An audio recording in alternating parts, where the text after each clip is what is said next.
Cause you're a sky full of stars. I'm gonna give you my heart. Cause you're a sky full of stars. Cause you light up the path.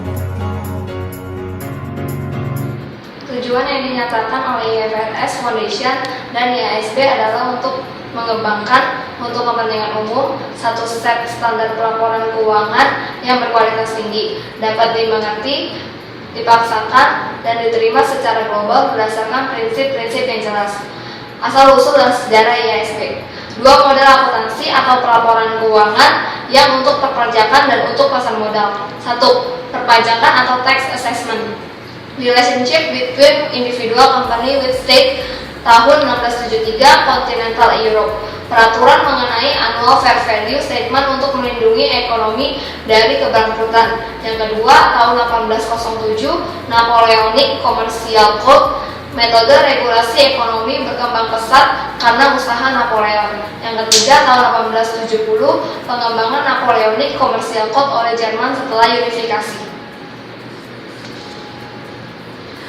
Early 20th century, penggunaan dalam pemerintahan untuk kepentingan perpajakan. Yang kedua, pasar modal atau capital market, relationship between business with investor. 19th century industrial revolution, perlunya dana modal yang besar untuk melaksanakan berbagai proyek industri sehingga dikembangkan sistem pelaporan keuangan yang berorientasi untuk pasar modal di UK. IFRS merupakan contoh sistem pelaporan akuntansi yang berbasis capital market yang dikeluarkan oleh International Accounting Standard Committee atau IASC dan didirikan pada tahun 1973. Sementara Financial Accounting Standard Board atau FASB dibentuk di US. Perkembangan IFRS oleh IASC secara terus-menerus akhirnya membuahkan hasil pada Mei 2000, merupakan tahun di mana IFRS diadopsi oleh International Organization oleh Securities Commission, Europe Commission yang juga mengadopsi standar ini sebagai syarat listing di semua negara Eropa. Pada Juli tahun 2000, IASC memutuskan untuk membubarkan IASC dan membentuk International Accounting Standard Board pada tahun 2001.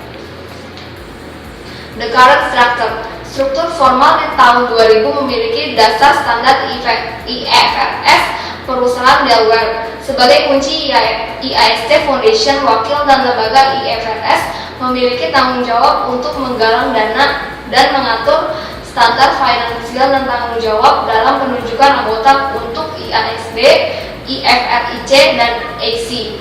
Struktur tersebut berubah dengan menambahkan bagian monitoring atau pengawasan tahun 2009 dan menamakan dan menggabungkan implementasi SMI di tahun 2010 sebagai berikut.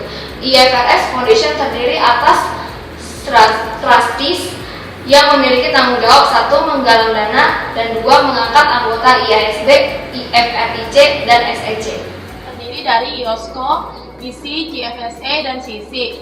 Monitoring Board bertanggung jawab untuk yang pertama, memastikan bahwa trustee melaksanakan tugasnya sesuai dengan IFRS Foundation Constitution. Yang kedua, mengangkat dan memberhentikan trustee. IFRS Advisory Council terdiri atas grup pengguna, penyaji, analis, akademis, auditor, regulator, badan akuntansi profesional, dan grup investor, dan merupakan badan penasehat formal bagi IASB dan trustee. IASB merupakan badan independen yang bertanggung jawab menetapkan IFRS, termasuk IFRS for SMEs. IFRIC adalah komite yang sebagian besar terdiri atas partner dalam KAP, namun juga terdapat penyaji dan pengguna. IFRIC memegang peranan untuk menjawab pertanyaan-pertanyaan teknis tentang penginterpretasian IFRS. Memiliki proses formal tertuang dalam Preface to IFRS dan the Due Process Handbook of the IASB. IFRS Foundation memiliki Trustees Due Process Oversight Committee yang secara regular mereview dan memperbaharui proses formal ini. Agenda IASB ditentukan dari berbagai cara, yaitu dari saran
termasuk diskusi dari staf yang bertugas dan analisis dari konsen yang diterima dalam kertas diskusi dan exposure draft.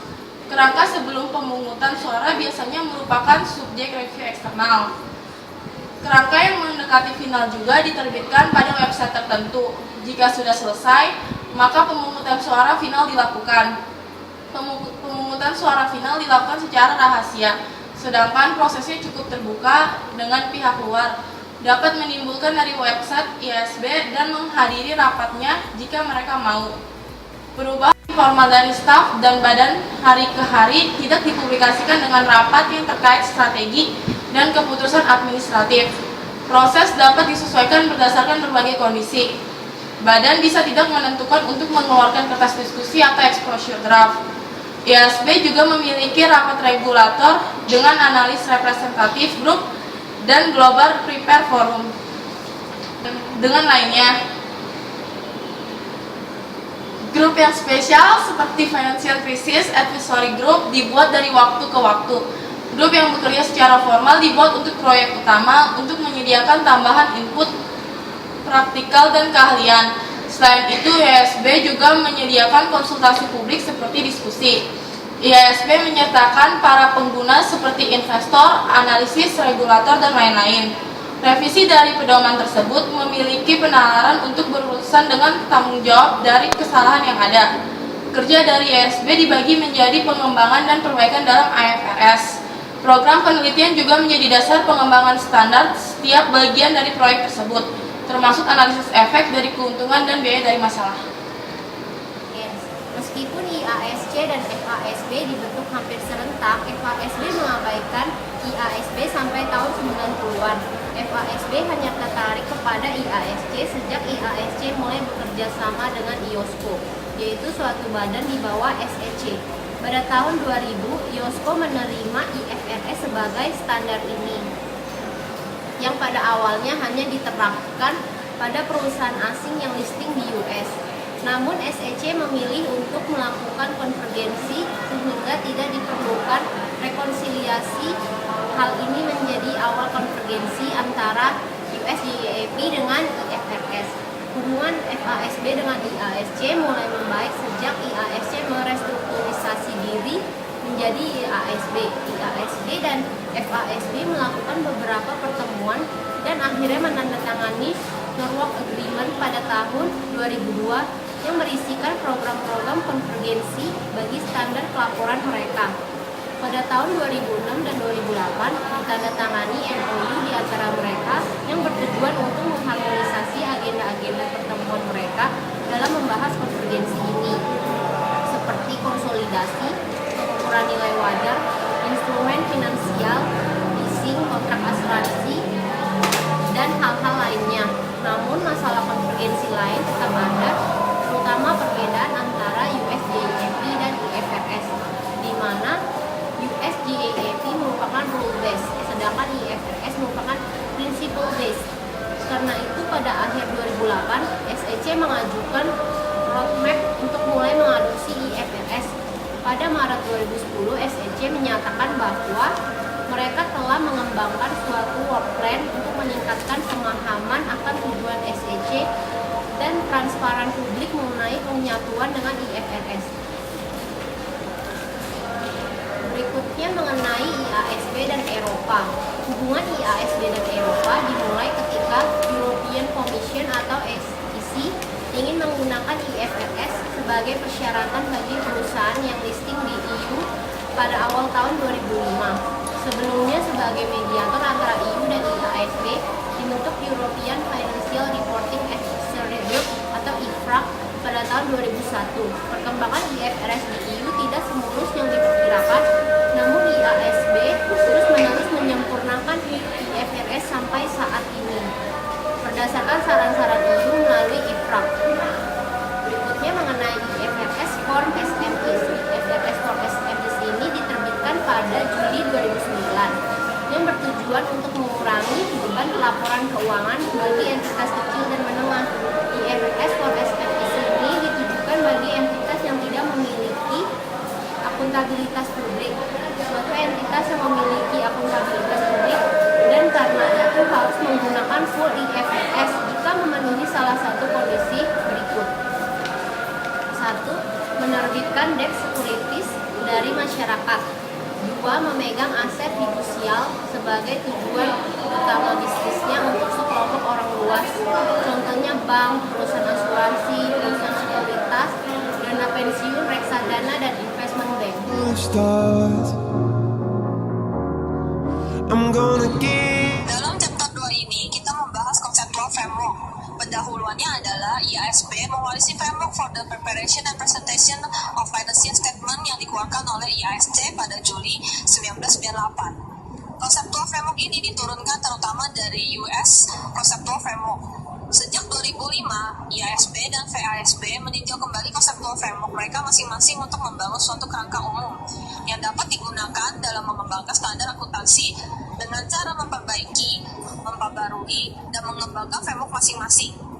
Tujuan dari conceptual framework ini adalah untuk membuat suatu dasar yang kuat bagi standar akuntansi di masa depan yang principle based, internally consistent, dan internationally convergent. Pada September 2010, IASB dan VASB telah menyelesaikan phase A dari conceptual framework baru, yaitu objektif dan kualitatif karakteristik. Masing-masing dewan akan mengamandemenkan bagian dari conceptual framework masing-masing ketika mereka menyelesaikan fase individual dari rencana tersebut. IASB kemudian menerbitkan framework baru, yaitu conceptual framework for financing reporting 2010, sedangkan VASB menerbitkan concept statement. 'Cause you're a sky full of stars. Tujuan dari conceptual framework adalah untuk menetapkan konsep-konsep yang mendasari penyiapan dan penyajian laporan keuangan. Hal ini dikarenakan penyiapan laporan keuangan didasari oleh estimasi, pendapat, dan model daripada suatu gambaran yang tepat. In my heart. Oh, I don't care. The accounting model. Conceptual framework ini dipersiapkan agar dapat diaplikasikan dalam berbagai model akuntansi dan konsep-konsep capital dan capital maintenance. Hal ini dipertimbangkan bahwa tujuan dan karakter kualitatif dari conceptual framework akan digunakan untuk mengambil keputusan yang tepat.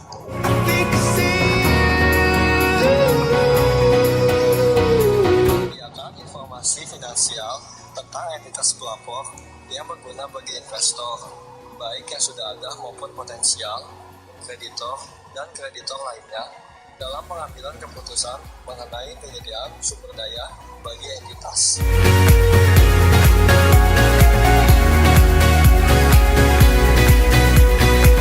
Karakteristik kualitatif ini dibagi menjadi fundamental kualitatif karakteristik dan enhancing kualitatif karakteristik. Fundamental kualitatif karakteristik terdiri atas relevant dan faithfulness representation, sedangkan enhancing kualitatif karakteristik terdiri dari compatibility, verifiability, timeliness, dan understandability.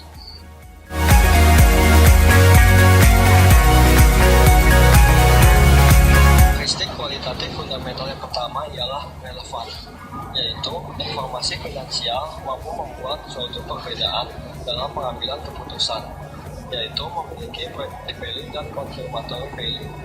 Selain itu, materialitas juga termasuk dalam relevansi, yaitu informasi bersifat material apabila dapat mempengaruhi keputusan pengguna.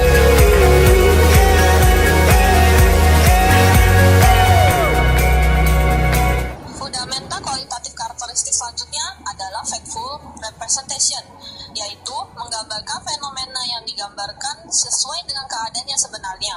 Karakteristiknya adalah complete, yaitu meliputi semua informasi yang dibutuhkan, neutral, tidak bias, dan free from error, tidak ada kesalahan.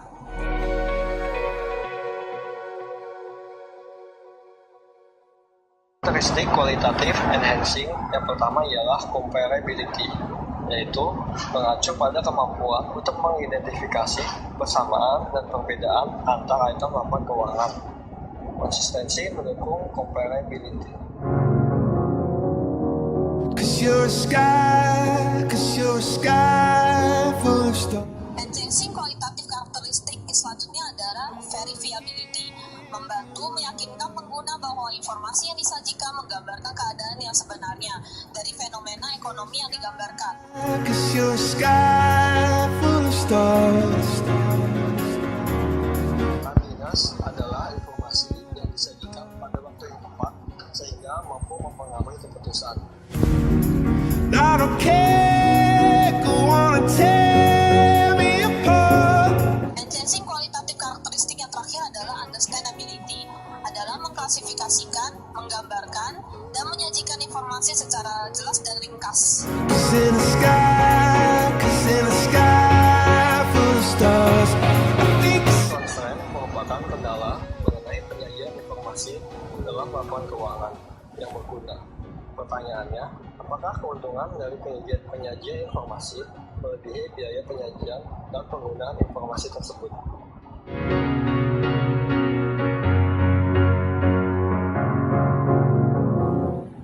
Conceptual Framework Project. Saat ini, Conceptual Framework Project sedang memfinalisasi reporting entity exposure draft. Diskusi telah berpindah ke prinsip-prinsip pengakuan dan pengukuran elemen-elemen laporan keuangan. Komponen lainnya dari Conceptual Framework ini akan mendiskusikan presentation and disclosure, purpose and status, application to not-for-profit entities, dan isu-isu lainnya. I don't care, go on and Hierarki of standard. Hierarki ini menyatakan bahwa pedoman yang paling utama ialah IFRS, dan penyaji laporan keuangan harus mencari pedoman sebagai berikut. Yang pertama ialah IFRS dan Iframe Interpretation. Yang kedua, jika tidak ada standar yang mengatur secara langsung, judgement digunakan untuk mengembangkan dan mengaplikasikan suatu kebijakan akuntansi yang sesuai dengan IFRS. Yang ketiga, jika tidak dimungkinkan, maka penyaji harus melihat pernyataan-pernyataan terbaru dari standar lain yang memiliki conceptual framework yang mirip, atau dari literatur akuntansi dan praktik industri yang tidak bertentangan dengan IFRS.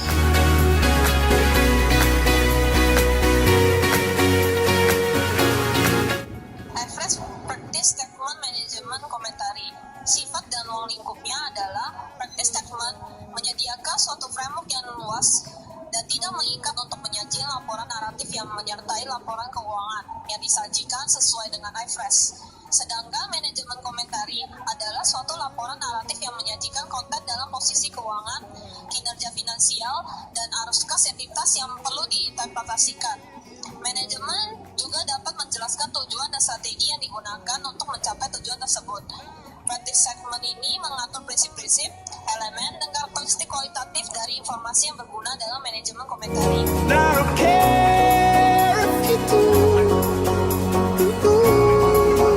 Dari IFRS Practice Statement Management Commentary. Manajemen komentari berdasarkan pada prinsip management view dan supplement and complement information. Prinsip management view adalah menyajikan pandangan manajemen dan harus berasal dari informasi yang penting bagi pengambilan keputusan manajemen. Pandangan manajemen ini bersifat forward looking, yaitu mengenai arah atau tujuan entitas beserta strateginya. Sedangkan supplement and complement information adalah menjelaskan angka-angka yang tersaji dalam laporan keuangan dan kondisi serta kejadian yang membentuk informasi.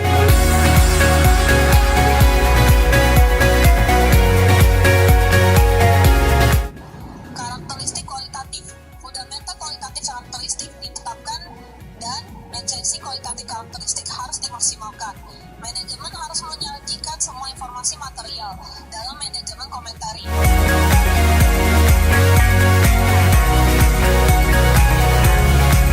Penyajian manajemen komentari harus jelas dan mudah dimengerti. Isinya harus konsisten dengan laporan keuangan, tidak terduplikasi, dan tidak berisi pengungkapan yang umum.